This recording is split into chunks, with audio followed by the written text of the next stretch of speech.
Olá, alunos e alunas, tudo bom? Então, hoje nós vamos fazer a correção das últimas atividades, né, da aula anterior, que tratou sobre o tempo, né, o registro da passagem do tempo, a linha do tempo, o calendário e tudo mais, né? No final da aula, eu passei 3 questões para vocês responderem, e é sobre elas que nós vamos discutir agora, fazer alguns comentários para vocês poderem ter a oportunidade de tirar algumas dúvidas, tá bom? Esse vídeo vai ser um vídeo bem rápido, porque são apenas 3 questões que nós passamos. A primeira delas é a seguinte: o que é tempo cronológico? Por que afirmamos que o tempo cronológico é cultural? Tempo cronológico é o tempo medido, é o tempo contado. E por que ele é cultural? Ele é cultural porque ele é mais uma criação humana. Lembra quando a gente falou sobre cultura? O que era cultura? E eu disse para vocês que cultura é o conjunto, de uma forma muito simples, eu disse que cultura é o conjunto das criações humanas, é tudo que o homem criou é cultural? Pois é, o tempo cronológico ele também é cultural, né? Então vocês têm um horário de entrada e um horário de saída da escola, por exemplo. Tem as nossas aulas na escola, elas têm um tempo demarcado de 45 minutos. Então ela começa num determinado tempo e termina no outro. Vocês têm o tempo do intervalo para vocês poderem fazer o lanche, ir ao banheiro. Então todo dia nós temos uma série de coisas que nós temos que fazer com base no que? No nosso relógio, com base no tempo. O calendário, propriamente dito, é o tempo dividido, não é? E foi o homem que dividiu. Claro que nós utilizamos hoje o tempo do relógio, do calendário, né? Minutos, horas, dia, semana, mês, ano, século, década, né? Esse tempo que nós utilizamos no dia a dia, ele é cultural, ele foi criado pelo homem. Mas lá na Idade Antiga, o homem se utilizou de outras formas para dividir o tempo, como por exemplo o relógio solar, que era conforme o sol passava no céu, tinha um ponteiro lá no relógio que eles montaram que fazia uma sombra e eles iam se guiando por aquilo ali. Também teve a ampulheta, né? Que é a que cai a areia e marca o tempo. E tinha a clepsidra, que funcionava como ampulheta, só que ao invés de areia, era água, tá bom? Então, o tempo cronológico, ele foi um tempo criado pelo homem, e ele é medido. Hoje, ele é medido matematicamente, né? 1 minuto tem 60 segundos, 1 hora tem 60 minutos, um dia tem 24 horas, uma semana tem 7 dias, e assim por diante. E nós medimos o nosso tempo todo dessa forma. A segunda questão, ela diz o seguinte: por que utilizamos as siglas AC e DC? O que elas significam e por que são consideradas importantes pela nossa sociedade? Bom, então vamos começar pela segunda parte. AC significa antes de Cristo. DC significa depois de Cristo. Por quê? Por que Jesus Cristo é uma referência na contagem do nosso tempo? Porque a nossa sociedade, a sociedade ocidental, ela é majoritariamente cristã. Então, para essa sociedade, o fato histórico mais importante é o nascimento de Jesus Cristo. Então, nós seguimos o calendário gregoriano, que tem como marco o nascimento de Cristo. Então, nós consideramos que Jesus Cristo nasceu no ano 1, não é? E tudo que vem depois dele vai a sigla DC, depois de Cristo, que na verdade nós não utilizamos. Porque quando nós dizemos que estamos no ano 2020, nós já sabemos que é 2020 depois de Cristo. Então a sigla DC, ela não é utilizada, ela na prática ela não é utilizada. A não ser se a gente está estudando e a gente vai falar de algum fato histórico que aconteceu antes do ano 1000, né? Por exemplo, a queda do Império Romano do Ocidente, que foi no ano 476. Então, falar 400, ano 476, a gente fica, né, meio em dúvida, assim, tal. Aí a gente acaba colocando o DC, 476 depois de Cristo. Já quando a gente fala, por exemplo, Pedro Álvares Cabral chegou no Brasil em 1500. Aí a gente já coloca 1500, já sabe que é depois de Cristo.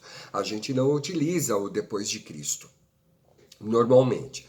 Já outros fatos que aconteceram anteriormente, anterior ao nascimento de Cristo, aí sim a gente utiliza a sigla AC, antes de Cristo. Por exemplo, a República Romana, o Império Romano, que existiu antes e depois de Cristo, porque Cristo nasceu na Judéia, que fazia parte do Império Romano, né? Portanto, ele nasceu em pleno Império Romano, mas, por exemplo, uma das fases do Império Romano, que foi a República, ela foi do ano 509 a.C. até 27 a.C. Note que quando a gente fala, a gente conta o tempo antes de Cristo de forma decrescente, não é? Cristo nasceu no ano 1. Ano 1 depois dele mesmo, depois de Cristo, ano 1. O ano anterior ao nascimento de Cristo é o ano 1 antes de Cristo, e aí ele vai aumentando para trás, né? Então ele fica na forma decrescente. Por isso que fala, nossa, professor, mas do ano 509 ao 27 antes de Cristo, sim, porque a contagem ela é feita de forma decrescente até a chegada do ano 1, que é a nossa referência, que é o nascimento de Cristo. Tá certo? Então, AC e DC, antes de Cristo, depois de Cristo. E pelo fato de sermos uma sociedade cristã, a sociedade ocidental, né? Essa forma de contagem de tempo foi elaborada pelos europeus, a Europa Ocidental é toda cristã. Como os europeus colonizaram a América, a religião veio para cá, então nós também utilizamos. Mas existem outros calendários que são utilizados até hoje por outros povos, tá bom? Que, aliás, tem a ver com a questão número 3, que diz o seguinte: qual é o marco histórico importante considerado no calendário islâmico? Os islâmicos, ali o pessoal do Oriente Médio, eles utilizam um outro tipo de calendário. É claro que no comércio internacional, eles acabam utilizando o nosso calendário, né? Para compra e venda de produtos. Mas culturalmente, eles têm um calendário próprio, que é o calendário islâmico. E o ano 1 do calendário islâmico vem a ser o nosso ano 622 depois de Cristo. Mas o que aconteceu nesse ano nosso, 622 depois de Cristo, que os islâmicos passaram a considerar importante? Para eles é o ano 1 deles. Foi o seguinte: foi um fato histórico que nós vamos estudar mais para frente, quando a gente for ver sobre o mundo islâmico, que é denominado Hégira. A Hégira significa fuga em árabe. Foi quando Maomé, que é o profeta do islamismo, ele se sentiu ameaçado, né? Ele foi ameaçado de morte e ele fugiu de Meca, que é hoje a cidade sagrada para os islâmicos, e fugiu para a cidade de Iatrebe, que agora é conhecida como Medina, a cidade que recebeu o profeta. Então, essa fuga de Maomé de Meca para Medina é o fato histórico mais importante para a sociedade islâmica. Por quê? Porque ele é um marco da expansão do islamismo no mundo e ali mesmo na Península Arábica. Porque Maomé fugiu para Medina.